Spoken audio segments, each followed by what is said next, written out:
You ever feel like you're just bleeding money? I'm talking about on things that you might be able to do yourself. A car repair here, a plumber call there. Meal kits because cooking feels too hard. All those little secret fees that seem to creep into our lives every day. Yes, they add up fast, but what if I told you that learning one small skill, just one, could save you hundreds, maybe even thousands? And not just money, but confidence, peace, and a whole lot of freedom. Well, stick with me today because we're going to unlock some powerful truths on today's show.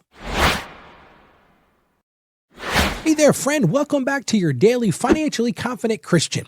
I'm Ralph, and I'm honored to be with you on part of your journey today as we continue seeking an answer to that question.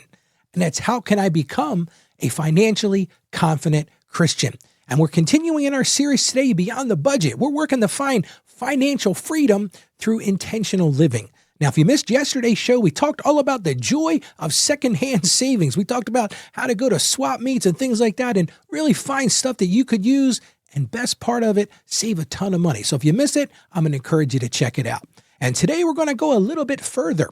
We're going to answer this question: can learning new skills actually save me thousands? Well, let's find out together on the show today. So let me ask you, when something breaks, let's say you're sitting there and the sink breaks. You go to turn the water on and no water's coming out. Or worst case scenario, maybe the water's shooting out everywhere. Well, is your first instinct, well, I'm going to go get my toolbox. I'm going to go fix that. Or is it more like, hey, I'm reaching for the phone to call somebody? Like I said, maybe you've got that leaky faucet and you say, oh, you know what? I could go look it up on YouTube. Yeah, that's what I'm going to do. I'm going to go to YouTube. I'm going to find a video about, so I type in leaky faucet and I'm looking at YouTube. Oh, this looks so simple. But wait a minute.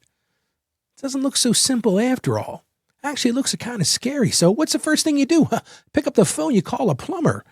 But let's say you're driving to work and all of a sudden on your dashboard, you see that tire pressure light. Now you could learn what that means. You could learn how to fix it, but instead you just head right to the automobile shop. And then of course there's dinner tonight. Hadn't planned on anything, no meal prep ahead of time. So what do? You grab your phone, take out order again. See, the truth is we've all been conditioned to outsource everything. Our whole economy, dare I say, the United States economy in general, is all about outsourcing everything. But have you ever thought about what it's costing us? Yes, it's costing us financially. Those things add up. Hey, eating out, ordering out dinner is definitely more expensive than making it yourself. Hiring that plumber, going to the automobile shop, all those things cost money. So it's definitely costing us financially. Well, guess what? It's also costing us emotionally and spiritually. Anybody saying, Ralph, I don't get it. I get the financial part, man, but you lost me on the emotional and spiritual. Well, here's the bottom line. When you have to constantly outsource for everything, you don't feel capable. What does that lead to? It leads to this feeling of being dependent. And even in the bottom of that, which I think is the most sinister part, it leaves you a little frustrated. Because deep down, you know in your heart, you say, I could probably learn this. And here's the thing I want you to understand today. This is a Christian show. God wired you for growth. He just did. He didn't wire us to outsource everything. We were made to learn. We were made to develop. We were made to steward what he's been given to us. Let's get into the word a little bit. Look at the book of Proverbs, chapter 12, verse 24. It says this. This one is kind of harsh. The hand of the diligent will rule, but the slothful will be forced to labor. Now listen, I'm not saying that you're going to be forced to labor, but we can learn a lot from the scripture. The hand of the diligent, those people who learn new things, refine new skills, they're going to rule. But those who are slothful, those who are outsourcing everything and not learning, now listen, I'm not saying to never outsource stuff. There is stuff that should be outsourced. I'm an accountant for a living. People outsource that work to me. But if it's things that you can learn, if it's a skill that you can pick up, it's a great thing to do. See, that means when you're willing to learn, when you're willing to try something, when you're willing to work hard at it, the scripture very clearly says that God just honors that diligence. Look at Matthew 25, verses 14 to 30. Now, this is the well-known parable of the talents. I'm not going to read that whole thing to you today. But the whole point of that was that Jesus had said to, at the end, this is the last part of that, well done, good and faithful servant. You've been faithful over a little. I will set you over much. enter into the joy of the master. Now listen, God's not asking for perfection. He's asking for faithfulness.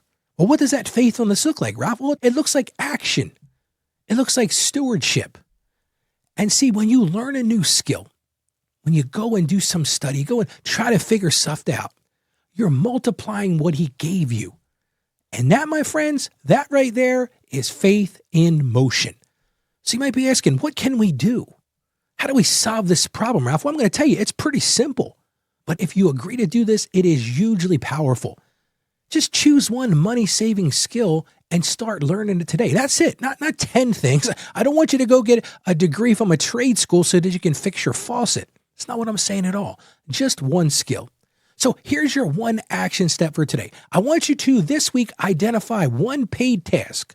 What's one thing you regularly pay someone to do that you could handle on yourself? Let me give you a few ideas. Maybe changing your car's air filter.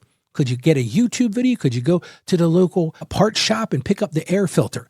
Maybe that loose cabinet door that your wife or your husband say, I wish we could get this fixed.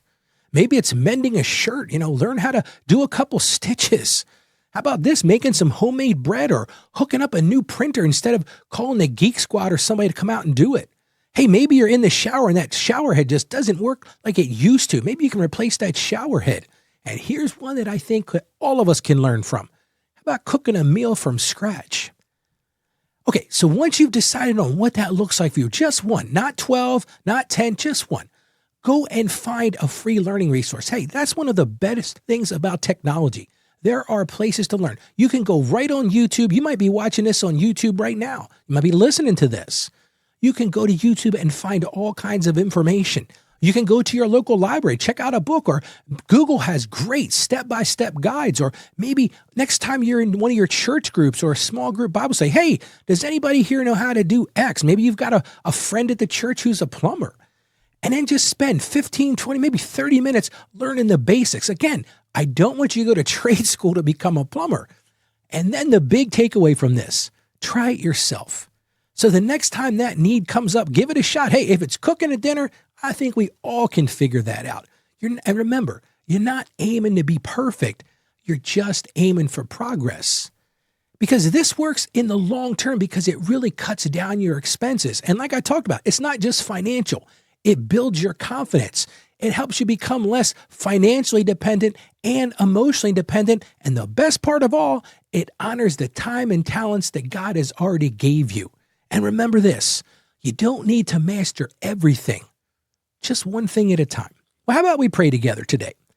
Heavenly Father, we just thank you for the gifts and the talents, Lord, and the opportunities you've placed in our lives. And Lord, we just ask that you would forgive us for shrinking back, for doubting when we're capable of, and for defaulting to convenience when growth was an option, Lord. Help us identify this week just one new skill, one act of faith-driven stewardship that we can learn from and that we can apply to our lives, Lord. And just give us the courage to try it even if we fail the first time, Lord. Let us honor you by using our hands, Lord, and our minds and our time to build a life that reflects your wisdom and your provision. And we ask this with confidence in Jesus' name. Amen. Friend, learning a new skill isn't just a do-it-yourself win. It's so much bigger than that. It's a spiritual discipline. It's a step towards freedom.